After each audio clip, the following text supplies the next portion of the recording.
Assalamualaikum dan salam sejahtera. Selamat datang ke TV PSS Saujana.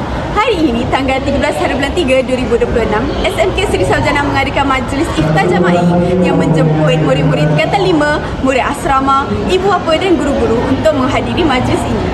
Terdapat pelbagai juadah yang disediakan bagi memeriahkan suasana. Ayo kita lihat suasana pada hari ini.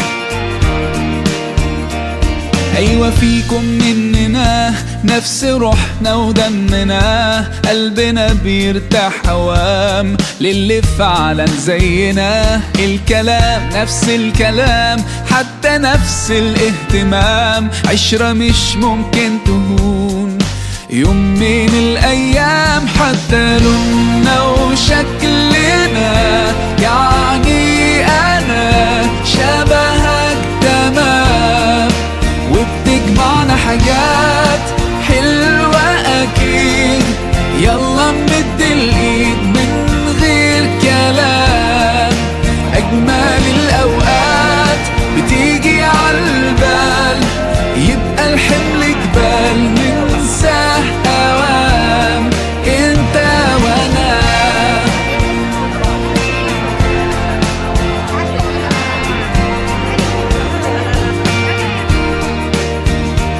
ناس بترتاح لك ساعات ياخدوا قلبك من سكات يخطفوك من غير كلام أصل فيك منهم حاجات وفي حياتك معدودين اللي بكرة مكملين ده انتوا وقت الاختلاف بنلاقيكم متفقين حتى لوننا وشكلنا يعني أنا شبهك تمام وبتجمعنا حاجات حلوة أكيد يلا نمد الإيد من غير كلام أجمل الأوقات. Assalamualaikum. Hari ini kita bersama Encik Iskandar Kamil. Okey. Saya nak tanya, apa pendapat tuan terhadap iftar tahun ini? Alhamdulillah, iftar tahun ini mendapat sambutan yang baik daripada ibu bapa, terutama ibu bapa daripada asrama, dan saya harap insyaAllah aktiviti sebegini akan kita lakukan setiap tahun di masa depan. Okey, seterusnya tuan rasa makanan malam ni sedap tak? Alhamdulillah, saya difahamkan ada 2 juadah yang disediakan oleh guru-guru, sup tulang dan juga bubur lambuk. Dan ada juga juadah yang dibawa oleh ibu bapa sebagai potluck.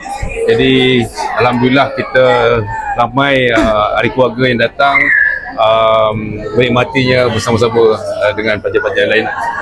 Alhamdulillah. So tahun ni makanan tahun ni sedap. Sedap. Okey, itu saja. Bye. Assalamualaikum. Assalamualaikum. Hari ini kita bersama Cikgu Nur Ashikin. Okey, cikgu, saya nak tanya cikgu 2 soalan. Okey, apa pendapat cikgu terhadap suasana iftar pada tahun ini?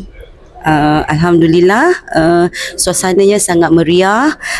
Cikgu dapati ramai ibu bapa, pelajar datang ya untuk memeriahkan majlis pada hari ini, dan semoga majlis seperti ini boleh merapatkan ukhuwah di antara kita lah, satu sama lain, antara guru, ibu bapa dan juga anak-anak didik.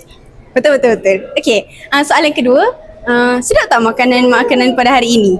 Oh, makanan Masya Allah, rezeki Allah bagi, semuanya sedap, mantap.